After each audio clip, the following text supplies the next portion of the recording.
어, 앞에서 그 김상욱 교수님이 아주 양자역학에 대해서 잘 얘기를 해주셔가지고 제가 아주 편하게 된 것 같습니다.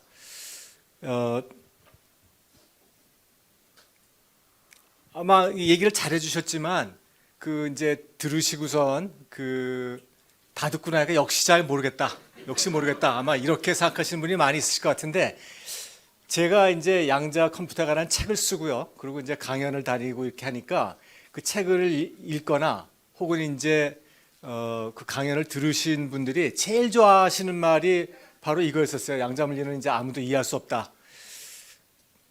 어, 여기 뒤로 가는구나. 제 앞부분 슬라이드가 상당 부분이 이미 이제 김상욱 교수님이 얘기를 하셨기 때문에 겹쳐서 제가 대부분 뺄 거고요.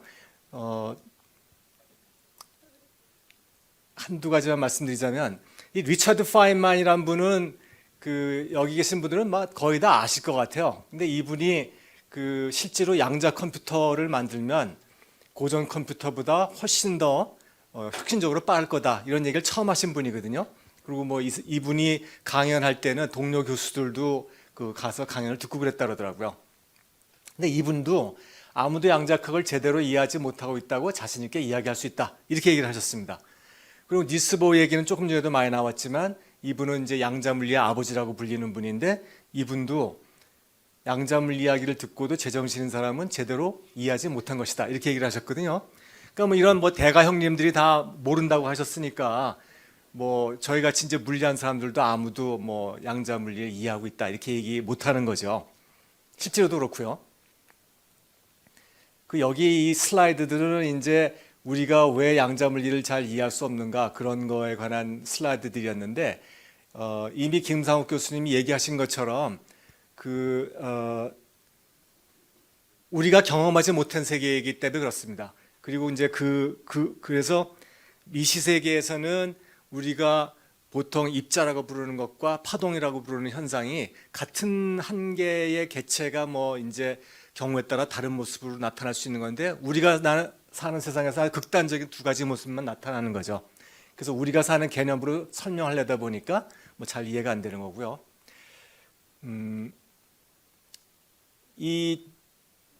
그러니까 이상한 나라 앨리스 이런 책을 보게 되면 거기에 뭐 말하는 토끼, 고양이 이런 것도 이해가 되지 않지만 그냥 그 세상은 그런가 봐 하고 받아들이고서는 이 동화책을 즐기는 것처럼 양자역학 얘기를 듣고 양자 뭐 컴퓨터 이런 얘기를 들 때도 그런 태도를 가지시면 좋습니다. 그리고 이제 생각해 보면은 저희가 이 살면서 이해 안 되는 게 이 양자역학뿐이 아니잖아요. 여자도 이해가 안 되잖아요. 여자분들도 물론 남자가 이해가 안 되고요. 근데 저 종족은 그런가 봐 하고 사는 것처럼 그렇게 하시면 좋습니다. 양자물리가 이제 나오면서 물리학은 굉장히 많이 바뀌었습니다. 그래서 이 조지 가모브라는 분이 계신데 이분은 빅뱅 이론 초창기에 굉장히 기여 많이 하신 분이거든요. 이분이 교양과학서적도 잘 쓰셨기 때문에 그런 걸 잘 쓰셨는데 이 양자물리가 처음 태어나고 한 30년 정도 지나면서 여러 가지 새로운 발견과 뭐 이렇게 그 이론들이 나오면서 정립되는데 그 당시 30년을 기술한 책을 쓰면서 제목을 물리학을 뒤흔든 30년이라고 붙였습니다. 영어 제목으로도 똑같고요. 그래서 물리학은 굉장히 많은 영향을 받았고 물리학뿐만 아니라 뭐 화학도 이게 화학도 뭐 이제 양자역학이 나오기 전까지는 이제 순전히 경험 법칙 같은 거였었죠. 이제 수소 2리터와 산소 1리터를 섞으면은 뭐 물이 이제 생긴다 이런 거였는데 양자역학이 나오니까 왜 이제 그런 경험 법칙이 됐는지 이해를 하게 되고 뭐 DNA, RNA를 다루는 생명공학 같은 것도 물론 양자역학 덕분에 태어났고요. 여기 화학과계 교수님이 계실지 잘 모르겠는데 화학하시는 분이 없다고 제가 확신하는 경우에는 이제 그렇게 얘기합니다. 이 양자 물리가 없었으면 그 화학 실험실은 지금도 뭐 이렇게 저희 어릴 때 그 과학자 그러면 이렇게 그려지는 모습 있잖아요. 그러니까 이 하얀 가운 입고 곱슬머리 아저씨가 한 손에는 이제 빨간 액체 들은 비커 들고 한 손에는 파란 액체 들은 비커 들고 이렇게 부으면 뭐 하얀 증기 나타나고 뭐 이런 모습에서 크게 바뀌지 않았을 겁니다. 그 현대 화학 실험실에 있는 모든 그 분석 기기들은 전부 다 양자역 극동분해 나온 거거든요. 그래서 그 자연과학이 이 양자물리 때문에 완전히 바뀌었기 때문에 과학의 근거를 두고 발전하는 공학은 말할 것도 없죠. 그 중에 대표적인 게 레이저, 반도체를 통한 트랜지스터 이런 것도 양자 극동분해 나온 건데 전자공학이 이제 그거에 근간을 이루고 있죠. 그리고 이제 결정론 이런 얘기도 벌써 이제 김상욱 교수님이 하셨습니다. 그래서 문명은요, 우리 주변에 이렇게 둘러보아 가지고 100년 전에도 있던 것 빼고는 전부 다 양자물리 덕분에 발명이 됐거나 개선이 된 것들이거든요. 그래서 현대 문명은 양자역 덕분에 완전히 그 퀀텀 점프를 했다 이렇게 얘기할 수 있습니다. 그리고 양자물리의 내용이 이제 모든 것이 입자면서 동시에 파동이다 이제 그런 얘기고요. 그리고 이제 이런 그림들이 앞에서 굉장히 자세하게 잘 나왔고, 그래서 이 중첩 개념이 아주 잘 설명됐습니다. 앞에서요. 그리고 앞에서도 이미 설명됐지만 제일 중요한 얘기를 해서 한 번 더 얘기하고 싶은 게 뭐냐 하면은 저희가 이제 중첩 얘기를 들어도 원자에서 일어난 일이니까 보통은 이제 이 강의실 나갈 때쯤 다 잊어버리고 끝나잖아요. 저하고 상관없는 얘기니까. 이제 사실은 그렇게 못하게 하려고 이제 슐레딩거가 고양이 얘기를 만든 거거든요. 그렇게 간단하게 잊어버리지 말고 인지부조화를 우리한테 일으키려고 일부러 그렇게 얘기를 만들었는데 어쨌든 얘기 듣고 나가면 끝납니다. 근데 이게 만약에 중첩이 우리 세상에서 일어나면 어떤 일이 일어나느냐, 이런 거죠. 탁자가 정말 저기 있고 이제 이런 일이 일어나는 건데, 그러면 이제 묻고 싶은 게 우리 눈에는 왜 중첩된 상태가 안 보이냐 그런 거고, 이 전 강연에서 자세히 얘기가 나왔지만 결국은 우리가 측정하는 순간에 이 탁자가 중첩되어 있다 어느 왼쪽이든 오른쪽이든 결정해서 나타난다는 겁니다. 그러니까 측정을 하면은 상태가 변화한다는 거죠. 저도 이 스퀴드 게임 이걸 갖다가 많이 썼었는데 다른 데서도 많이 쓰시네요. 이거 갖고 이제 얘기를 측정과 중첩과 측정의 얘기를 했었습니다. 그래서 그게 얼마나 이상한 얘기인지를 한 번만 더 강조하기 위해서 한 번만 더 말씀드리면요. 이 고전적인 중첩이라는 거는 그냥 보통 저희가 피아노로 이제 도미솔을 한꺼번에 치면 아름다운 화음이 들리는데, 그게 소위 이제 도 소리 파동, 미 소리 파동, 솔 소리 파동 세 개가 중첩된 거거든요. 근데 이제 저희가 이제 이거를 화음을 듣죠.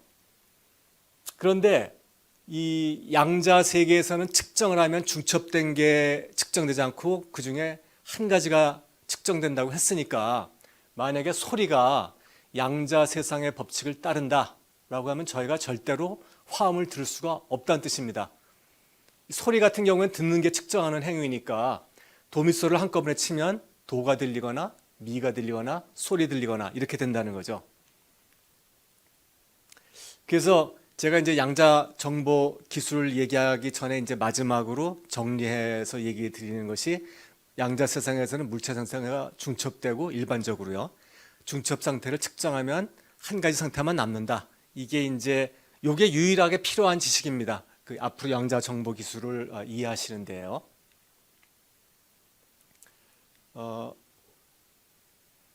그리고 제가 여기 이제 양자 물리가 형성되고 30년이 지나고 나서 현대 문명이 퀀텀 점프를 했다고 쓰면서 이 위에다 제가 암흑기라고 써놨지 않습니까? 왜? 암흑기요? 근데 이거 현대 문명이 아주 찬란하게 발달이 됐는데 왜 암흑기라고 썼을까요? 이게 이 김상욱 교수님도 얘기를 하셨지만 이게 그러니까 결정을 이 슐레딩거 고양이가 어떻고, 그럼 그게 이제 존재와 인식의 문제로 막 가잖아요. 달이 쳐다봤다고 해가지고 고양이가 쳐다봤다고 해서 달이 변하느냐, 저게 달이라는 것이 우리의 인식과 무관하게 객관적으로 존재하는 거냐, 이런 존재와 인식의 문제에다가 결정론 문제, 이런 철학적인 문제가 골치 아프니까 그걸 열심히 생각해보고 싶은 사람들이 있었는데 보호가 양자 물리는 완벽하니까 쓸데없는 생각하지 말고 닥치고 계산이나 해가지고 열심히 계산들을 했거든요. 그래서 현대 문명을 우리가 이렇게 퀀텀 점프를 시켰고, 그리고 양자 물리 나온 지 얼마 안 돼가지고 2차 대전에 터졌으니까 그거 갖고 원자폭탄 만들어야 되잖아요. 그러니까 뭐 쓸데없는 생각할 시간이 없었던 거죠. 근데 이 당시에 이제 쓸데없는 생각한 사람들이 있어가지고 나중에 이제 양자 정보 기술, 양자 컴퓨터를 포함한 그런 기술이 나옵니다. 이 당시에 이제 그 보호 말 안 들은 말썽꾸러기들이 몇 명 있었는데 그 중에 대부가 아인슈타인이었었고요. 이 암흑기에 말 안 들은 유명한 사건들이 대표적인 게 이제 그 한 두세 개 있는데요. 그 중에 하나가 이제 EPR 패러독스라는 겁니다. 저거는 이제 양자 물리 자체의 모순을 지적한다 해가지고 저런 이름이 붙은 거고, EPR의 EP 각 글자는 이제 사람 이름 이니셜이거든요. 그리고 첫 번째 E가 아인슈타인이고요. 근데 저 아인슈타인의 논문은 아인슈타인 이름이 들어가 있으니까 피지컬 리뷰라고 이제 물리 쪽에서 제일 좋은 저널에 실렸습니다. 아인슈타인이 평생에 논문을 뭐 16개인가 밖에 안 썼더라고요.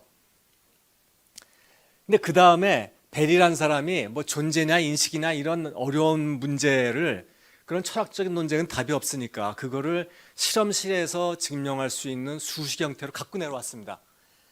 그러니까 물리적으로 보면 굉장히 대단한 업적이죠. 근데 이제 벨이 이 논문을 실고 싶었는데 여기저기서 퇴짜를 받다가 단 4번, 4회만 출간되고 폐간돼 버린 그런 학술지에 간신히 한번 실었습니다. 그러고 나서 아스페라는 사람이 그 논문을 어떻게 보고선 찾아왔습니다. 벨을. 그래가지고 내가 당신 이론을 실험으로 증명해 보겠소. 이렇게 했더니 벨이 당신 영년직이요? 이렇게 물어봤다는 거예요. 네. 여기 다 뭐 이제 교수님만 계시기 때문에 제가 영년직이 뭔지를 설명할 필요가 없어서 좋습니다. 어쨌든 이 실험이 굉장히 쉽지가 않을 뿐더러 실험에서 간신히 실어도 뭐 폐간된 학술지에 실어갖고 영년직이 될 수가 있겠습니까? 그러니까 이제 당신 나중에 하시오 이렇게 한 건데 이 사람이 말을 안 듣고 물론 했습니다. 이렇게 이제 이런 말썽꾸러기가 어떻게 됐을까요? 이 사람이 아시는 분 있으세요? 이 아스페 박사인데 이분이 이제 작년에 노벨상을 타셨습니다. 저 맨 왼쪽에 있는 분이고 이 가운데 있는 클라우저란 분은 이 실험을 먼저 하셨는데 그 실험의 논리적 결함이 있어서 이제 아스페 박사 나중에 좀 더 완벽하게 고쳐갖고 실험을 하셔갖고 이제 이 두 분이 벨 부등식을 실험해서 증명한 공로로 노벨상을 타신 거고요. 그래서 제가 이제 제목을 문명의 그 두 번째 퀀텀 점프라고 붙인 것이 이 현대 문명이 양자 물리가 나오고 나서 30년 동안 형성되고 나니까 현대 문명이 이제 점프를 한번 하게 됐는데 여기에서 그 양자 물리를 썼지만 여기서 사용 안 한 속성이 하나 있었거든요. 얽힘 뭐 이런 건데 그건 아마 이제 이 다음 톡에서 아마 자세하게 그 설명을 하실 것 같아요. 근데 그걸 이용해서 그게 이제 뭐 이 벨의 부등식이나 EPR 패러독스 여기에 이제 중요하게 얽혀 있는 들어가 있는 그런 속성이거든요. 그 속성들을 이용해서 양자 정보 기술이라는 게 태어난 지가 한 30년 정도 됐습니다. 그래서 그 이제 우리가 이 양자 정보 기술에 의한 문명의 두 번째 퀀텀 점프를 목격할 시점에 와 있다. 이렇게 생각하고 있습니다. 그리고 이 양자 정보 기술이라는 것이 슈퍼컴퓨터보다 빠르게 계산하는 양자 컴퓨터, 뭐 순간 이동, 그리고 도청이 절대로 불가능한 양자모 통신, 이렇게 전부 다 공상과학 같이 들리는 것들이거든요. 이게 공상과학 같이 들리는 이유가 바로 이 전 그 김상학 교수님 강의에서 이해하실 수가 없었던 투슬림 문제부터 이해가 안 되지 않습니까? 사실 거기서 뿌리를 두고 있기 때문에 결국은 이해가 안 되는 겁니다. 그래서 이런 이상한 일들이 저희 세상에서 일어나게 되는 거고요. 그래서 이제 양자 정보 기술의 개괄을 이제 제가 설명을 드릴 테고 자세한 게 앞으로 이제 튜토리얼에 하나씩 나오는 것 같고요. 양자 컴퓨터의 경우에는 정렬 처리를 잘한다. 이게 이제 핵심입니다. 그래서 계산을 빨리 하는 겁니다. 양자 정보 기술에서 이제 제일 유명한 게 양자 컴퓨터, 양자 암호 전달, 양자 순간 이동 이런 것들이고요. 순간 이동 기술은 워낙에는 이제 퀀텀 텔레포테이션입니다. 그러니까 양자 원격 이동 기술인데 원격 이동을 한다고 하는데 이제 서울역에서 사라진 사람이 뭐 4시간 후에 부산역에 나타났다 그러면 하나도 신기한 게 없지 않습니까? 그러니까 이 원격 이동은 순간적으로 일어나야 의미가 있기 때문에 이걸 그냥 우리는 순간 이동이다 이렇게 번역하기도 합니다. 그러니까 도사들이 이렇게 뭐 이렇게 펑 하고 이렇게 움직인다든지, 예. 혹은 뭐 이제 저희가 스타 트랙 같은 거 보면 이제 우주선하고 행성 간에 이제 빔 다운, 빔 업 해가지고 이렇게 왔다 갔다 하는 거, 이런 게 이제 저희가 그 원격 이동이라고 부르지 않습니까? 근데 여기서 말하는 이 양자 정보 기술에서 말하는 원격 이동은 뭐 사실은 물체가 이동하는 건 아닙니다. 그게 순간적으로 이동하는 건 상대성 이론에 의해서 불가능하지 않습니까? 이제 정보가 이동하는 건데 그래서 이제 조금 다르긴 하지만 어쨌든 이런 신기한 현상이 실제로 가능하다는 거를 그 실험으로 증명한 게 바로 이제 이 안톤 자일링거 박사님입니다. 그래서 이 세 분이 작년에 노벨상을 타신 거고요. 그리고 이제 그 다음에 양자 암호 통신은 어떻게 하는 건가 하면요, 이렇게 하는 겁니다. 이제 갑돌이하고 을순이가 통신을 하는데 저걸 이제 누가 도청자가 듣고 싶으면 신호의 일부를 따와야 될 거 아니겠습니까? 근데 따오려면은 이거를 이제 적당히 따와야죠. 너무 많이 따오거나 너무 많이 따오면 이제 이 갑돌이하고 을순이가 눈치채고 너무 적게 따오면 뭐 잘 안 들릴 테니까요. 그래서 예를 들어서 만약에 빛으로 통신을 한다라고 하면 그러면은 뭐 이제 반사 거울 같은 걸 써가지고 신호의 반은 을순이한테 그냥 가고 신호의 반은 도청자가 자기가 읽어드려야겠죠. 이렇게 하는 건데 이제 이 갑돌이와 을순이도 이제 도청이라는 걸 이렇게 하는지 압니다. 그러니까 아이디어를 내 가지고 그러면은 신호를 아주 미약하게 보내서 이게 갈라지지 못하게 해보자 이런 생각을 할 수가 있겠죠. 실제로 이제 양자역학이 밝혀내봐야 하면 빛도 더 이상 쪼갤 수 없는 최소 단위가 있습니다.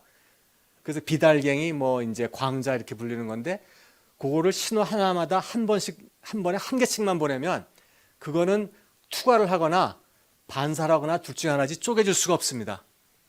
그러니까 만약에 이 갑돌이가 내가 1초 하나씩 신호를 보낼게 했는데 1초 하나씩 안 들어오면 을순이가 눈치를 채겠죠. 그래서 이 도청자가 도청을 할 수 없게 됩니다. 근데 저렇게 하면 끝이냐 하면은 그게 아니고 도청자도 아이디어를 내게 되는데요. 이 도청하는 사람이 그러면은 그럼 내가 신호를 몽땅 나로채서 저게 1인지 0인지 읽은 다음에 그걸 똑같은 걸 만들어서 보내주면 될 거 아니냐 이런 생각을 할 수가 있겠죠. 바로 이걸 못하게 하는 게 양자 암호 통신입니다. 그리고 어떻게 못하게 하냐면은 0이나 1을 보내는 게 아니라 0이나 1을 이렇게 중첩시켜서 보내면 이거를 측정하는 순간에 신호가 0이나 1로 변하고 이 사람은 어떻게 중첩시켜서 왔는지 알 수가 없기 때문에 똑같은 걸 만들어서 보낼 수가 없습니다. 그리고 좀 더 이 디테일은 뭐 이렇게 따져보시면 이제 알 수 있고요. 기본 원리는 이렇게 하는 겁니다. 그리고 양자 컴퓨터는 이제 계산을 빨리 하는데 예를 들어서요. 저희가 어느 이제 웹사이트를 처음 가입을 하면 거기에서 대문자, 소문자, 뭐 특수문자, 숫자 이걸 다 합해가지고 뭐 여덟 글자 이상으로 만드셔 이래가지고 이제 짜증나게 만들지 않습니까? 근데 그렇게 해서 만들 수 있는 숫자가 개수가 2의 56승 정도 되는데 2의 56승계면은 7경계쯤 됩니다. 7 곱하기 10의 16승계요. 근데 그런 암호를 제가 모르니까 그냥 무작위로 이렇게 풀어보겠다. 이렇게 하고 이제 시도를 해가지고요. 1초에 100만 개씩 넣어볼 수 있다고 하면 1경계의 숫자 중에서 하나를 무작위로 찾는다 그러면 고전 컴퓨터로는 계산해보면 한 300년쯤 걸립니다. 근데 양자 컴퓨터로 하면 1분 정도 하면 끝나거든요. 이렇게 빨리 되는데 이게 이렇게 빨리 할 수 있는 이유가 바로 병렬 처리를 잘하기 때문에 그렇습니다. 병렬 처리는 뭐 이 고전 컴퓨터에서도 이제 많이 하고 있는 거죠. 동시에 한꺼번에 여러 가지 일을 하는 거를 뜻하는 겁니다. 그러니까 제가 만약에 이제 학생 100명 성적을 평균을 내겠다. 이렇게 되면 우선 성적을 100개를 다 더해야 되는데 저 혼자 하는 것보다 조교를 4명 데리고 와서 5명이서 성적을 20개씩 나눠서 다 더한 다음에 맨 마지막에 5개만 한 번 더 더하면 그러면 거의 5배 빨리 일을 할 수 있겠죠. 이제 그런 게 병렬 처리인데 양자 컴퓨터가 병렬 처리를 할 수 있는 이유는 바로 중첩이 가능하기 때문에 그렇습니다. 그래서 예를 들어서 고전 컴퓨터에서 어떤 함수의 근을 찾아라 라고 하면 이 컴퓨터가 이 함수의 x에다가 처음에 1을 집어넣어보고 그 다음에 1이 함수를 0으로 만들면 그게 답이다라고 하지만 그게 답이 아니면 하나 늘려서 2를 넣어보고 이렇게 해서 이제 순서대로 쭉 넣어봐가지고 이 함수 값이 0이 되는 순간에 답이 3이다 이렇게 하는 거 아니겠습니까? 근데 양자 컴퓨터에서는 가능한 모든 값들을 나타내는 상태를 전부 다 중첩시켜가지고 한꺼번에 양자 컴퓨터에 다 집어넣습니다. 그러면 양자 컴퓨터가 모든 경우에 가능한 경우에 대해서 함수 값을 다 계산해서 그 중에서 답이 되는 경우만 탁 튀어나게 만듭니다. 이런 환상적인 일이 물론 쉽게 일어나지 않습니다. 이런 하드웨어 만드는 일도 어렵고 저런 소프트웨어를 짜는 일도 어렵습니다. 근데 되거든요. 이건 이미 다 실험으로 증명된 일입니다. 그래서 이런 병렬 처리를 잘하면 뭐가 좋으냐? 병렬 처리를 잘하면 효율적인 양자 알고리즘이 크게 두 개가 있는데요. 하나는 이제 데이터 검색 알고리즘입니다. 저희가 N개의 데이터 중에서 한 개를 찾는데 적어도 50% 이상의 확률을 찾겠다. 그러면 이제 2분의 n번 정도는 해봐야 되지 않습니까? 고전 컴퓨터라면 이제 2분의 n번이요. 근데 양자 컴퓨터라면 저 루트 n번 만에 찾을 수 있습니다. 제가 아까 10의 16승계의 데이터 중에서 찾는데 뭐 1초에 100만 개씩 넣을 수 있다고 하면 300년과 1분 차이가 걸린다. 이게 바로 이제 이런 거를 얘기하는 거거든요. 요 데이터 검색 알고리즘을 써서 찾을 수 있다는 뜻이고요. 그래서 이 데이터를 빨리 찾을 수 있기 때문에 뭐 빅데이터 처리를 잘할 테고요. 양자 컴퓨터가요. 그리고 아까 그런 패스워드를 잘 찾으니까 비밀 열쇠 암호 체계를 격파할 수 있습니다. 그러니까 제 은행 계좌의 암호를 누군가가 깨려고 노력하는데 몇백 년이 걸린다. 그럼 뭐 별 걱정을 안 하겠지만 1, 2분 만에 풀 것이다. 그러면 이제 얘기가 완전히 달라지는 거죠.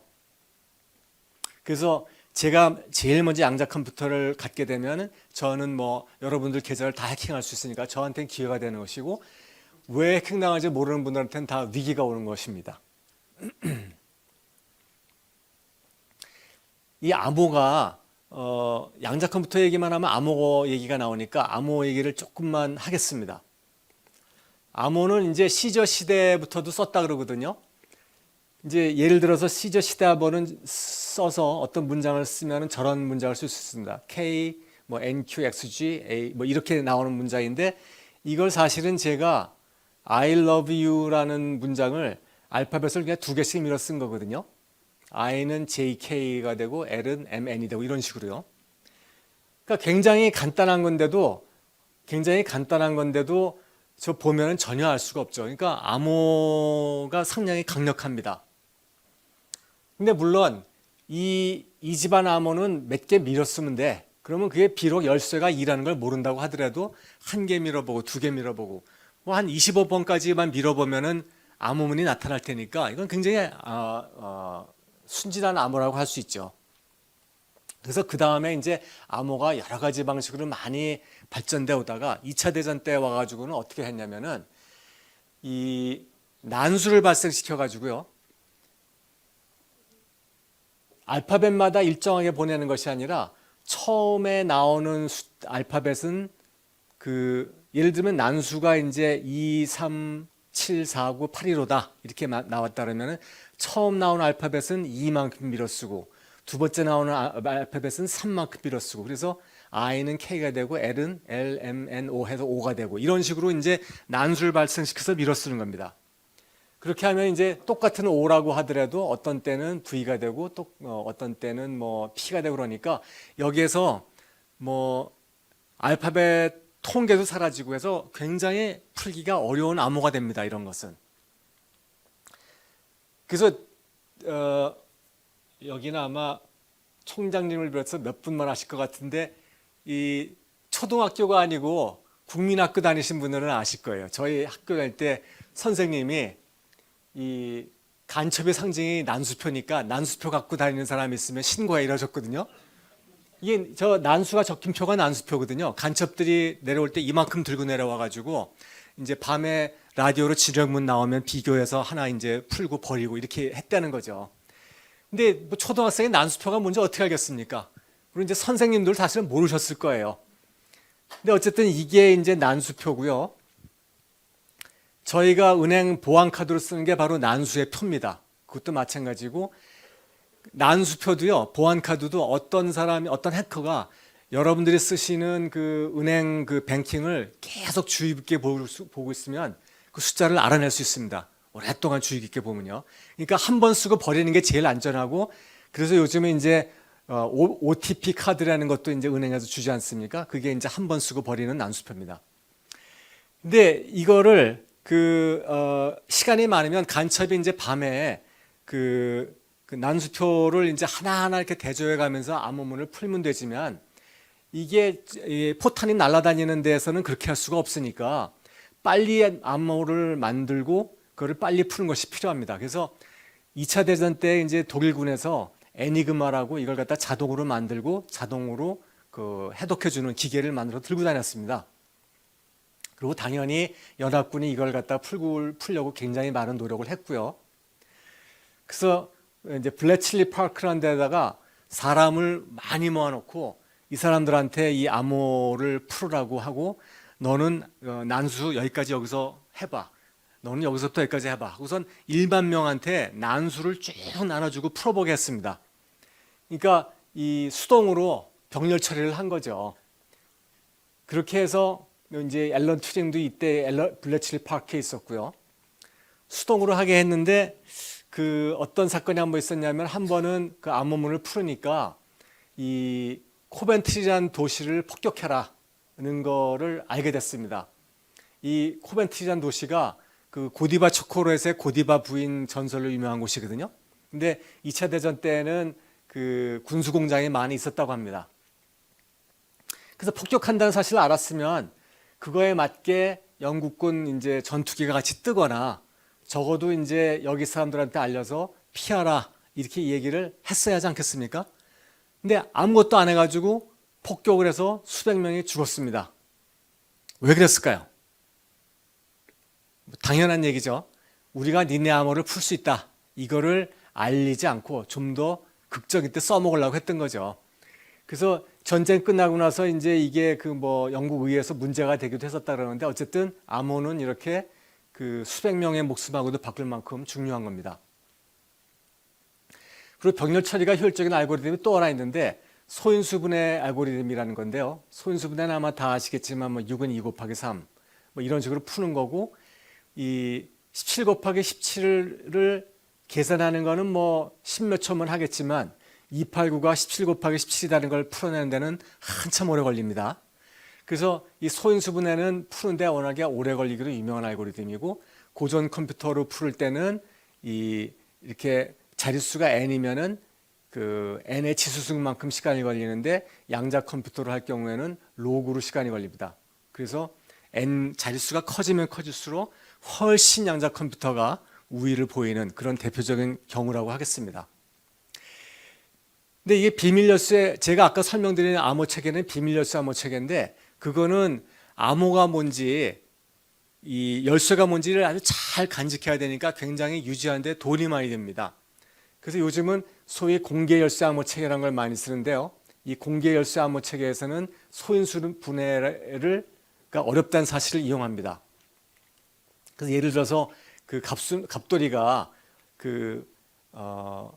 개나 소나 다 듣게 이제 나한테 암호문을 보내고 싶은 사람은 예를 들어서 289라는 숫자를 써서 암호문을 만들어서 보내 이렇게 이제 얘기합니다. 그러면 이제 을순이가 갑돌이한테 암호문을 보내고 싶을 때는 289라는 숫자를 써가지고 암호문을 만들어서 또 개나 소나 다 듣게 인터넷에 이렇게 얘기를 하면 이 암호문을 풀 수 있는 거는 289의 소수인 17을 아는 갑돌이만 풀 수가 있습니다.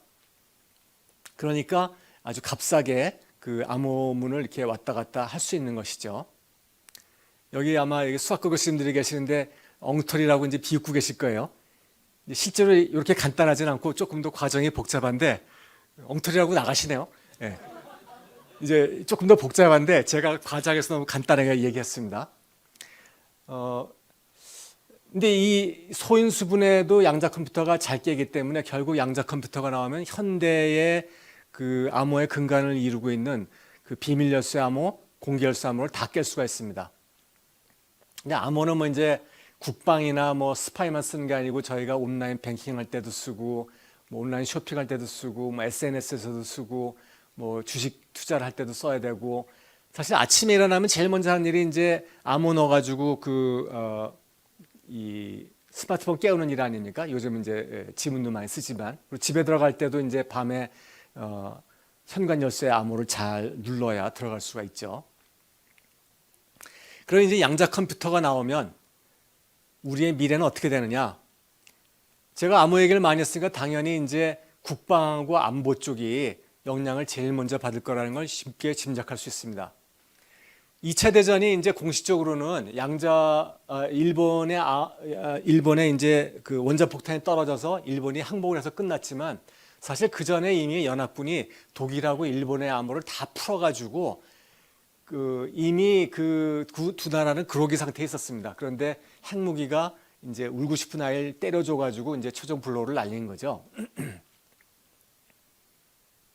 이게 어느 타짜도 아무리 기술을 잘 부려도 자기 패를 보여주면서 치는데 이길 수가 있겠습니까? 그리고 양자 컴퓨터가 나오면 이제 제가 지금 있으면 그게 있으면 북한 핵미사일의 발사 코드를 해킹해가지고 제 마음대로 날릴 수도 있고 혹은 거기서 날리는 걸 저지할 수도 있고 일로 보내는 거를 절로 보낼 수도 있고 이러니까 암호는 핵무기만큼 중요한 것이고 암호를 깰 수 있는 양자 컴퓨터는 핵무기만큼 중요한 겁니다. 그리고 이제 이런 안보가 아니어도 이제 뭐 비밀번호, 뭐 보안 카드 이런 게 다 깨지니까 뭐 어느 나라의 그 은행뿐만 아니라 뭐 경제, 뭐 증권 시장도 혼란이 일어날 테고 아주 대혼란이 일어나게 되겠습니다. 그리고 이 정도는 아니지만 암호화폐 하는데 비밀열쇠 암호, 그 공개열쇠 암호 다 쓰이거든요. 그래서 제가 해킹을 암호 양자 컴퓨터에 있으면 그 다른 이 암호화폐 하신 분들의 그 계좌도 다 털 수 있고 그리고 제가 채굴도 다 독점할 수 있습니다. 근데 대비할 수 있느냐? 대비할 수 있습니다. 그래서 대비해가지고 이 암호화폐 체계도 바꾸면 되는데 이게 암호화폐 체계를 바꾸는 게 간단한 일이 아니거든요. 양자 컴퓨터가 되긴 되는 거냐? 우리나라에서는 이제 이러고 있는 경우도 많지만 실제로는 그 미국 같은 데서는요 양자 컴퓨터가 나왔을 때 모든 암호가 깨지는 거를 걱정해서 양자 컴퓨터가 깨지 못하는 양자 내성 암호의 표준을 만들어야겠다 해서 이미 2016년에 일을 시작했습니다. 이런 표준이 나와야 뭐 저런 암호화폐 시스템에서 쓸 수 있을 테니까요. 그래서 1차 공모를 하고 2차 거기서 1차 걸르고 2차 걸르고 3차 걸르고 해서 올해 4개 후보가 나왔고 내년에 뭐 최종 한두 개 후보를 낸다고 합니다. 그리고 뭐 이제 빅데이터 처리를 잘한다 그랬으니까 이 빅데이터 처리를 잘하면 뭐 아까 말씀드린 비밀 열쇠 암호 깨기도 잘하고 그다음에 뭐 데이터 연관성도 잘 찾을 테니까 지금도 유튜브가 이제 저한테 제가 알고 싶은 그런 뭐 제가 좋아할 만한 음악을 이렇게 자꾸 권장해서 그걸 볼 때마다 깜짝깜짝 놀라는데 앞으로 더 많이 놀라게 되겠죠. 그리고 양자 컴퓨터가 잘할 거라고 예상되는 것 중에 하나가 인공지능이 있습니다. 이것도 이제 자세하게 이제 나중에 튜토리얼에 나오겠지만 양자 인공지능이 나오면 올해 저희가 이제 챗GPT가 나와서 굉장히 놀랐는데 제가 들으니까 그 챗GPT가 2, 3년 전에 벌써 개발됐는데 그때는 학습을 뭐 몇백만 개밖에 못했는데 요번에 뭐 수십억 개 데이터를 학습하고 그러니까 훨씬 더 똑똑해졌다 그러더라고요. 근데 이 인공지능의 양자 컴퓨터가요, 그 학습을 할 때 한꺼번에 데이터를 하나씩 집어넣지 않고 몽땅 중첩해서 넣어서 훨씬 빨리 학습하게 할 수 있습니다. 그리고 인공지능의 그 메커니즘 이제 근간이 되는 기계 학습 메커니즘도 훨씬 빠르게 병렬 처리로 빨리 돌아가게 할 수도 있고요. 그래서 이제 대충 몇 가지를 생각하면 이런 것이고요. 전반적으로 이제 4차 산업혁명에서 특징이 초연결성과 초지능성이라고 하는데, 초지능성을 한 단계 업그레이드 시킬 거기 때문에 화이트 칼라 노동의 대체, 로봇 서비스, 사물 인터넷, 가상현실 뭐 이런 거에 퀀텀 점프를 일으킬 것이라고 얘기할 수 있습니다. 이건 이제 몇 가지 예고요.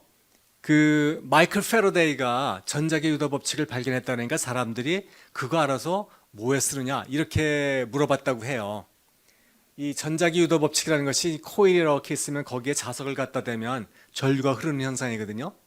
이제 굉장히 신기한데, 그래서 신기하긴 하지만 그런 거 알아서 뭐에 쓰느냐 이렇게 물어본 거죠. 그랬더니 패러데이가 갓 태어난 아이가 커서 어디에 쓸모가 있을지 지금 어떻게 알겠는가 이렇게 대답했다는 거예요. 근데 저희 주위에 있는 전자기기 중에서 코일이 안 들어간 거는 뭐 없다고 단언할 수 있습니다. 뭐 배터리 쓰는 너무 단순한 거 빼면요. 그리고 여기 이제 인터넷이 없는 시절에 사신 분들도 계시잖아요. 근데 지금 그 시절을 못 살아보신 분들, 인터넷이 없었을 때 어땠을지 상상할 수 있으세요? 상상이 안 되잖아요. 그런 것처럼 인터넷이 없었을 때 지금 세상이 인터넷을 이렇게 쓰고 있을 줄 정말 몰랐습니다. 비슷하게 양자 컴퓨터가 나오면 어떻게 변하겠다고 몇 가지 예측할 수 있는 게 있지만 어떻게 될지는 정말로 알 수 없다라고 할 수 있을 것 같습니다. 그리고 이제 제가 뭐 양자 컴퓨터가 바꿀 미래 이런 걸 얘기 드렸지만, 이거는 완벽한 양자 컴퓨터가 나왔을 때 얘기고, 아직은 그런 게 없는데 우리 그러면 현재 상황하고 가까운 미래는 어떻게 될 거냐 하면요. 우선 양자 통신은 벌써 이 인공위성을 통해서 몇천 킬로 통신하는데 성공했습니다. 그러니까 이건 뭐 완전히 그 상용화의 단계에 들어섰다라고 얘기를 할 수 있겠죠. 그리고 이게 조금 전 슬라이드가 이게 2017년, 18년 얘기 아닙니까? 그때 그러니까 벌써 5년 전에 이런 걸 했고, 이 슬라이드도 제가 5년 전에 이제 찾아놓은 건데 업데이트할 필요를 느끼지 않아서 이제 그냥 놔둔 건데요. 저기 이제 QKD라고 맨 위쪽에 써있는데 저게 퀀텀 키 디스트리뷰션이거든요. 그러니까 양자 암호 통신 기계를 말하는 겁니다. 저런 기계를 벌써 이제 5년 전에도 파는 회사들이 많았습니다. 전 이 회사 모르는데 그냥 아무거나 인터넷으로 뒤진 거거든요. 그리고 또 뭐 비슷하게 뭐 이런 큐박스라는 회사도 있고 지금은 더 많겠죠. 그 중에 제일 유명한 게 이제 아이듀큐라는 회사였는데, 이 회사는 이런 양자 암호 통신 기계 장비만 파는 게 아니라 난수 발생기도 팔았습니다. 저희가 컴퓨터로 난수를 쓸 때는 뭐 파이에 뭐 몇 번째 자릿수부터 몇 번째 자리 이런 식으로 이제 난수를 쓰게 되는데, 그거는 완전한 난수는 아니지 않습니까? 근데 완전한 난수는 양자 세계의 불확실성을 이용하면 만들어낼 수 있습니다. 그래서 이 회사는 완전한 난수 발생기도 만들었었고, 이 회사를 근데 SKT가 샀습니다. 그래가지고 이 회사에서 만드는 난수 발생기를 스마트폰에 집어넣어가지고 그 스마트폰의 이름을 퀀텀이라고 지었어요. 그러니까 이 스마트폰으로 이제 뭐 암호 통신을 할 때는 완전한 난수를 발생시켜서 하는 건데, 뭐 물론 이런 스마트폰을 해킹하려면 보이스피싱하는 게 훨씬 쉽기 때문에 뭐 실질적으로는 큰 의미는 없는데, 우리가 양자 기술이 들어간 뭔가 이 전자기기를 손에 들을 수 있다 이런 상징적인 의미가 큰 거죠. 그리고 이제 제일 중요한 양자 컴퓨터. 양자 컴퓨터는 이 그림이 오른쪽 X축은 이제 연도고 Y축은 비트수인데 CPU를 만드는 비트수입니다. 옛날에는 이제 양자 컴퓨터가 그 비트가 100비트만 넘어가면 실리콘 테크놀로지를 이길 수 있다라고 얘기를 했었습니다. 근데 이게 2021년에 나오지 않았습니까? IBM이 127비트를 만들어내고, 그리고 뭐 벌써 400비트도 발표했고 올해 이제 1000비트를 발표한다 그러니까 그럼 뭐 이제 슈퍼컴퓨터를 능가했네 라고 할 수도 있겠지만 실제로는 조금 다릅니다. 근데 이제 상징적인 의미는 있어서 IBM이 이제 100비트 넘었을 때 굉장히 선전했었습니다. 근데 실질적으로는 왜 다른가 하면, 이 양자 세기는 중첩을 쓰니까요. 고전 컴퓨터에서는 0과 2를 쓰는데 양자 컴퓨터도 뭐 0과 1 이진법 쓰기는 마찬가지지만 0과 1을 쓰는데 0볼트를 0, 5볼트를 1로 쓰지 않습니까? 그런데 0볼트만 쓰는 게 아니라 에러가 좀 있을 수 있으니까 예를 들어서 0볼트에서 2볼트는 0으로 하고 뭐 한 4볼트에서 6볼트는 1로 하자. 이렇게 이제 쓰는 거죠. 회로 기판들이요. 그래야 이제 칩이 좀 싸구려 칩을 써서 뭐 1, 2볼트 왔다 갔다 해도 계산 잘하니까요. 이렇게 에러 바운드가 있는데 양자 컴퓨터는 그렇게 할 수가 없습니다. 그러니까 0과 1의 1대1 중첩. 예를 들면 이런 상태를 써야 되는데 정확하게 1대1을 할 수가 없잖아요. 1대 1.0001이 될 수도 있고 1대 0.99997 뭐 이렇게 될 수도 있고 어떻게든 에러는 반드시 들어가게 되어 있는데 그거를 이론상 없앨 수는 없습니다. 완벽하게 조작을 할 수가 없으니까요. 그래서 그 양자 컴퓨터는 완전한 거는 개념상 존재하지 않고 불완전한 건 지금도 있습니다. 그래서 양자 컴퓨터는 앞으로 엔지니어링에서 계속 좋아지는 것만 있지 양자 컴퓨터가 나오느냐 되느냐 이런 질문은 성립할 수가 없습니다. 아무도 깨는 양자 컴퓨터가 언제쯤 나오겠느냐 이렇게 질문할 수 있죠. 그래서 이제 오류가 나오니까 이 고전 컴퓨터에서는 오류를 보정하기 위해서 패리티 비트를 쓰거든요. 예를 들어서 이제 처음에 7비트에 있는 1의 숫자를 세 가지고 1의 숫자가 홀수면 8번째에다가 1을 쓰고요. 처음에 앞에 있는 1의 숫자가 짝수개면은 8번째 1에다가 자리에다 0을 씁니다. 그러면 8비트를 하면은 항상 이제 1의 숫자가 짝수가 되겠죠. 그래서 이제 계산 전후나 통신 전후에 1의 숫자를 세 가지고 홀수가 됐다. 그러면 뭐가 잘못됐으니까 다시 보내, 다시 계산해 이렇게 하는 거죠. 그래서 이제 고전 컴퓨터에서는 7비트 중에 있는 오류를 보정하기 위해서 한 비트를 추가로 쓰거든요. 그런데 양자 컴퓨터에서는 한 비트를 보정하기 위해서 4비트를 추가로 더 써야 됩니다. 근데 이것만 해도 사실 대단한 일이에요. 왜냐하면 양자 컴퓨터는 읽으면 안 되거든요. 아까 관측하면은 중첩이 풀리고 변질된다 그랬잖아요. 그러니까 데이터가 변하기 때문에 양자 컴퓨터는 데이터를 중간에 읽을 수가 없습니다. 맨 마지막 결과 보기 전까지는요. 그 데이터를 안 읽은 상태에서 오류를 보정하는 거니까 되는 것만 해도 신기하죠. 근데 이제 5비트를 쓰면 그래서 5개의 물리 큐빗이 모여가지고 1개의 논리 큐빗을 만든다. 보통 이렇게 얘기하고요. 그러니까 IBM에서 127비트짜리 만들었다 그러면은 127 논리 큐빗이 한 26개 정도의 논리 큐빗을 만든다라고 얘기를 할 수가 있을 테고, 그러니까 아직 뭐 100비트가 안 된 거죠. 이게 5큐빗이라는 것도 사실은 에러가 뭐 한 1% 이내 뭐 그런 정도 할 때 그렇고, 에러를 만약에 100만 분의 1로 줄이겠다 그러면은 한 1000큐빗 정도 필요하다고 합니다. 이게 이제 한 개의 물리 큐빗이 어느 정도의 에러를 포함하고 있느냐에 따라서 뭐 이게 달라지는 건데, 그러니까 뭐 그러면은 이런 거 갖고 1000큐빗짜리를 만들겠다 그러면 100만 개의 큐빗이 있어야 된다는 얘기니까 아직도 한참 더 만들어야 되는 거죠. 아직까지도 경제활력은 멀었습니다. 근데 그러면 뭐 이거 나올 때까지 우리 아무것도 할 수 있는 게 없느냐? 근데 그렇지는 않고요. 할 수 있는 일들이 있고 실제로도 많이들 하고 있습니다. 그러니까 현재 갖고 있는 거는 잡음이 있는, 그러니까 오류가 있는, 뭐 그리고 비트도 뭐 한 100 몇 개밖에 안 되는 이런 건데, 이걸로 할 수 있는 일이 뭐가 있느냐? 우선 양자계 시뮬레이션 할 수 있습니다. 양자계는요, 고전계보다 중첩 때문에 이 차원이 굉장히 큽니다. 그래서 저희가 신물질이나 신약을 개발한다는 것은 새로운 분자를 만들어낸다는 뜻인데, 이 분자란 것들이 원자로 이루어져 있고 원자가 전부 다 양자 물리의 법칙에 따라 움직이지 않습니까? 그러니까 이 신물질, 신분자를 시뮬레이션 하려면, 고전 컴퓨터를 하려면은 어마어마하게 리소스가 들어갑니다. 그래서 그 원자가 20개 이상 되는 것들은 계산 못한다고 하더라고요. 원자가 24개 정도 되면은 그 뭐 지구만큼 큰 슈퍼컴퓨터가 있어야 계산한다고 하니까요.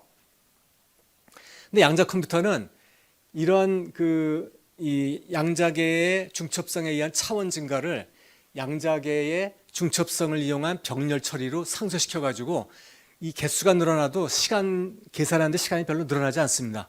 그래서 신약 개발하거나 뭐 이런 뭐 신물질 개발하는데 양자 컴퓨터가 아주 좋거든요. 그러니까 지금은 에러가 있으니까 계산을 정확하게 못 하겠죠. 정확하게 못하지만 아주 모르는 것보다 훨씬 낫지 않습니까? 그래서 여러 회사들이 이걸 이미 하고 있는데요. 예를 들어서 현대자동차는 미국에 있는 이제 아이온큐라는 양자 컴퓨터 회사하고 배터리 개발 협약을 맺었습니다. 배터리는 전극이나 이런 뭐 이제 요 안에 들어가는 물질, 이 전해질 물질이 뭐냐에 따라서 효율이 뭐 2, 3%만 왔다 갔다 해도 엄청나게 경제적으로 달라지지 않겠습니까? 그러니까 이제 그런 거를 개발하겠다는 것이겠죠. 그리고 양자 컴퓨터가 또 잘하는 게 최적화 문제를 잘 풉니다.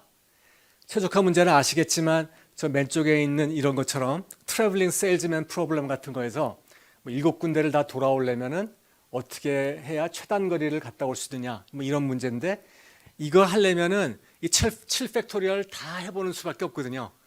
근데 양자 컴퓨터는 저 가능한 7팩토리얼의 경우를 몽땅 중첩시켜 가지고 병렬 처리해서 거리를 한꺼번에 계산할 수 있기 때문에 빨리 풀 수가 있고요. 이런 최적화를 뭐 생산 공정에 쓰거나 물류, 로지스틱스에 쓰거나 해가지고 또 에너지 배분하거나 이런 데 써가지고 에너지 절약할 수 있고 탄소 절감시킬 수 있고 그리고 금융 해지에도 쓸 수 있다고 하더라고요. 그리고 아까 말씀드렸죠. 퀀텀 머신러닝을 쓸 수 있다고 해서 퀀텀 머신러닝을 굉장히 지금 많이들 연구하고 있고 이제 우리 학교에 저걸로 벤처를 만드신 분도 있습니다. 이게 그러니까 2021년 말, 재작년 말이니까 1년 반쯤 됐네요. 작년 1년 반 전에 맥킨지에서 나온 보고서인데요. 여기를 보면은 이게 각 나라들이 양자 컴퓨팅에 투자하는 투자금입니다. 이걸 보면 놀라셨겠지만 세 번째가 미국인데 13억 불이거든요. 그리고 제일 눈에 띄는 게 중국이 이제 150억 불을 투자하고 있는 거. 이게 빌리언 단위가 빌리언 달러니까요. 150억 불을 투자하고 있는 거를 보실 수가 있습니다. 그리고 한국은 올해까지 뭐 한 2,500억 정도 투자를 했는데 이제 내년부터는 뭐 지금 뭐 예타 사업 이런 거 막 들어가서 이제 저게 한 영국 밑에 정도 수준, 일본 수준 정도로 높아집니다. 근데 중국이 저렇게 어마어마하게 투자를 하니까 지금 미국에 이어서 2위 정도 수준으로 올라섰는데요. 근데 앞으로도 아직도 중국이 1위를 못 올라섰기도 했고 앞으로도 그러기 좀 어렵다고 생각하는 이유가 하나 있는데 그런 이런 사기업 투자 때문에 그렇습니다. 사기업 투자가 미국이 지금 이제 공적인 투자가 13억 불인데 사기업 투자는 벌써 17억 불을 넘어섰거든요. 그러니까 기업이 들어와 가지고 끌고 가는 것이 굉장히 중요하다는 것을 알 수가 있습니다. 그리고 새로 생긴 이제 벤처 기업 수도 있는데 물론 이제 2년 전 데이터죠 이거. 그 이제 양자 컴퓨터 관련된 거는 한국에는 딱 2개 있고요. 양자 통신이나 센서 관련된 거는 몇 개 더 있습니다. 딱 2개인데 그 중에 하나는 우리 학교에 이제 이중구 교수님이 만드신 거가 있습니다. 이것도 그러니까 역시 2021년 12월 데이터니까 숫자가 훨씬 더 늘어났겠죠. 양자 컴퓨터 하드웨어를 만드는 회사가 지금 60개가 넘고요. 소프트웨어 만드는 회사가 120개가 넘고 이 양자 컴퓨터 하드웨어와 소프트웨어를 이용해서 클라우드 서비스를 제공하는 회사가 10개가 넘습니다. 그래서 클라우드 서비스를 양자 컴퓨터 지금 실제로 쓰고 있습니다. 그리고 이거를 이용하는 회사들이 40개라고 썼는데 제 생각에 지금은 400개는 될 것 같아요. 하드웨어 만드는 회사들은 뭐 IBM, 구글 이런 데가 제일 유명하고 뭐 벤처 회사들도 있고요. 소프트웨어, 클라우드 서비스 이런 걸 하는 회사들이 아마존, 뭐 마이크로소프트 이런 회사들이 있습니다. 그리고 이걸 쓰고 있는 회사들이 어떤 회사들이냐? 데이터 보호를 위해서 이제 쓰고 해보는 회사들이 뭐 몇 가지 예전 당연히 우리가 이름 알고 있는 회사들만 몇 개 이제 가지고 온 겁니다. 뭐 악사, 에릭슨 이런 게 있고 신약 개발하는 회사들이 뭐 베링고, 글락소스미스, 뭐 노르딕 노르디스크 뭐 이런 데 있고, 배터리 개발하는 회사들이 뭐 미쓰비시, 벤츠, 현대자동차 또 있겠죠. 그리고 뭐 금융의 뭐 JP 몰간 이런 데들이 쓰고 있고, 폭스바겐에서는 그 어느 시에서 교통 흐름을 갖다가 그 분석하기 위해서 쓰고 있다고 합니다. 그리고 이제 유착학 문제도 뭐 최적화 문제에 들어가니까 뭐 에어버스에서 저걸 쓰고 있다 그러고, SK가 스마트폰에 쓰고 있고, 삼성 뭐 이런 데도 아이온키에 투자를 했고요. 이게 어떻게들 쓰는지 제가 말씀드렸고, 하나 저 데이터 보호의 악사 같은 데가 조금 특이한데요. 그 양자 암호를 깰 수 있는 양자 컴퓨터는 제 생각에는 한 10년 이내는 안 나오거든요. 한 10년 정도는 최소한 지나야 나온다고 생각하는데, 벌써부터 저걸 하고 있는 이유가요. 그리고 이제 그 표준연구소에서 표준을 만들어 준 다음에 쓰면 되는데, 벌써부터 하고 있는 이유가 뭔가 하면요. 지금 제가 이제 고객 데이터를 갖고 있는데, 그걸 해킹하기 어렵지 않습니까? 그렇지만 어쨌든 해킹에 가도 거기에 암호가 걸려 있으니까 읽지도 못하거든요. 그러니까 안전한데, 그래도 제가 훔쳐와 가지고 있다가 10년 후에 양자 컴퓨터가 나오면 그때 읽으려고 그러는 거거든요. 그러니까 회사 입장에서는 내가 지금 갖고 있는 데이터가 10년 후에는 공개돼도 상관없다. 그러면은 그냥 기다려도 되는데, 10년 후에 공개돼도 큰일이다. 그러면 지금부터 뭐라도 걸어놔야 되는 거죠. 근데 물론 이런 생각을 하고 있는 회사가 한국에는 아직 없습니다. 그리고 이제 전 세계가 이게 어떻게 돌아가고 있느냐? 이 1900년대 말부터 이제 양자 기술이 이제 나오기 시작했는데, 그게 이제 천천히 발전되어 오다가 2016년에 이럴 때 오니까 이제 유럽 같은 데서 양자 선언문을 하고, 그리고 뭐 플래그십 사업을 막 발표하고, 미국은 법도 발표하고요. 중국에서는 국가 양자 기술 연구소를 만들겠다, 이렇게 이런 걸 추진하고 그러니까 우리나라도 이제 우리도 뭐 빨리 해야겠다 그래갖고 이제 2019년부터 공적인 연구개발 투자가 시작됩니다. 그리고 2021년에 우리도 투자 전략을 세워가지고 어떤 부분에 어떻게 투자하겠다, 이런 전략이 세워지고, 올해 와가지고는 양자 법을 발의해서 지금 국회에서 과방인지 어딘가를 통과했다 그러더라고요. 그리고 여야가 이견이 없다 그러기 때문에 통과될 거라고 합니다. 그리고 지금 8년 동안 1조를 붓는 예타 사업을 지금 하고 있고요. 그리고 뭐 양자 원년 선언하고 뭐 이런 걸 하고 있습니다. 그리고 우리나라에 12개의 국가 전략 기술이 있거든요. 국가 전략 기술인데 그 중에 하나가 양자가 들어가 있습니다. 이 전략 기술은 선정된 이유들이 다 조금씩 다른데, 이렇게 들어가 있고, 올해 이제 양자 그 퀀텀 코리아라는 이제 행사가 있었는데, 거기에서 우리나라 이제 양자 기술 비전이라는 게 발표돼 가지고 2035년까지 약 3조를 투자하겠다 하는 게 있었고요. 그리고 양자법 제정하고 있는 게 지금 있고요. 그래서 우리나라 비전이라는 것이 그 비전 거기에 이제 나온 걸 제가 슬라이드 하나 가져왔는데, 보면은 양자 컴퓨터, 양자 인터넷, 양자 센서를 하겠다 이렇게 돼 있지 않습니까? 그러니까 제가 아까 보여드린 그 세 가지 초창기 중요한 양자 기술이 양자 컴퓨터, 양자 통신, 그 다음에 양자 그 순간 이동이었는데, 순간 이동은 재밌긴 한데 그거 자체로는 별 쓸모가 없거든요. 그 순간 이동은 양자 통신하고 양자 컴퓨터 안에서 그 일부러 사용되고 있습니다. 그리고 양자 양자 순간 이동 대신에 양자 센서가 많이 그 요즘은 개발되고 있습니다. 그래서 이 세 가지가 그 앞으로 이틀 동안의 튜토리얼의 주제입니다. 그리고 우리나라 외국도 그렇고 우리나라도 얼마나 이 일에 진지한가를 보여드리기 위해서 제가 이제 하나를 가져왔는데, 연구재단에서요 이런 사업을 하고 있습니다. 그러니까 산업체에서 어느 산업체가 당신네 현장에서 갖고 있는 문제를 이거를 양자 컴퓨터로 좀 풀어봐라.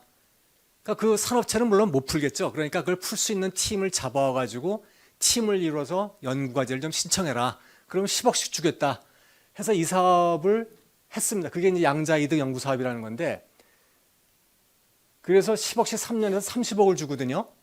그리고 10팀을 뽑기로 하고 올해에 5팀을 벌써 뽑았습니다. 그리고 내년에 또 5팀을 뽑을 거고요.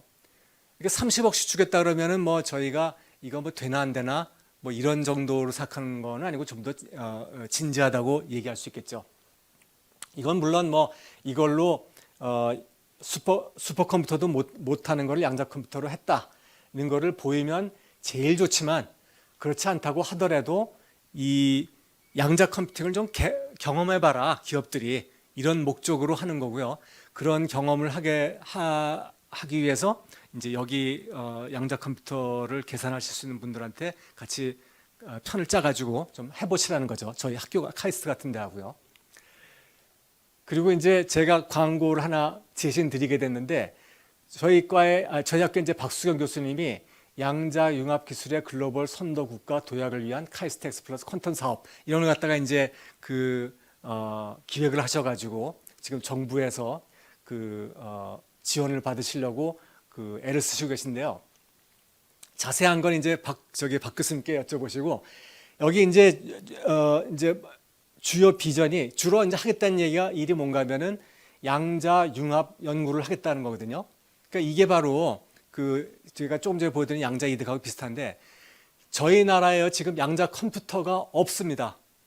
양자 컴퓨터 하드웨어가 없어요. 그래서 미국에 있는 거 그런 거 그리고 뭐 딴 나라에 있는 걸 전부 다 클라우드 서비스를 이용해서 해야 되거든요. 써야 되는데 그래서 물론 지금 양자 컴퓨터 하드웨어를 개발하는 과제도 물론 지금 하고 있습니다. 하시는 분들이 있는데 그거는 소위 추격 연구 아니겠어요? 그러니까 2등, 3등밖에 못하지만 미국이나 어느 나라가 만들면 저희 나라에 그걸 줄 리가 없지 않습니까? 그러니까 2등이 되더라도 할 수 없이 해야 돼요. 몇백억을 들여서요. 그래서 그건 하는데 그건 한 대로 하지만 이 소프트웨어는 아직 다 고만고만하거든요. 그러니까 우리도 잘할 수 있고 지금 당장 우리가 선도할 수도 있을 뿐만 아니라 더군다나 이 양자 쪽에 지금 1조 넣겠다. 그러면 그걸로 뭔가 유용하다는 걸 보여야 하지 않습니까? 그래서 양자 컴퓨터를 이용한 애플리케이션을 해야만 되거든요. 그런 두 가지 이유 때문에. 근데 이제 여기 양자 융합 연구도 이제 그런 거의 일환이라고 할 수 있겠습니다. 그러니까 우리 학교 내에서 여러 가지 분야를 하고 계시니까 그분들이 다 이쪽 일을 그러니까 뭐 기계도 그렇고 전자도 그렇고 재료도 그렇고 뭐 수학 뭐 화학 다 이쪽 분야에 좀 양자 컴퓨터로 할 수 있는 일에 관심을 가지셔가지고 그 분야의 어떤 이런 융합 연구를 좀 보여주셨으면 좋겠다는 거고요. 그리고 아무튼 예산은 500억이 이제 신청이 됐다라고 합니다. 그래서 저희 조금 전에 보여드린 양자 이득 연구는 저희가 어떤 팀 예를 들면 아까 뭐 현대자동차와 뭐 어떤 양자 컴퓨터 회사 둘이 이제 팀을 먹고 하는 거지만 이건 우리 학교 전체의 스케일에서 하는 거니까 이건 완전히 다른 얘기고 좀 다른 이야기가 전개될 수 있을 것 같습니다.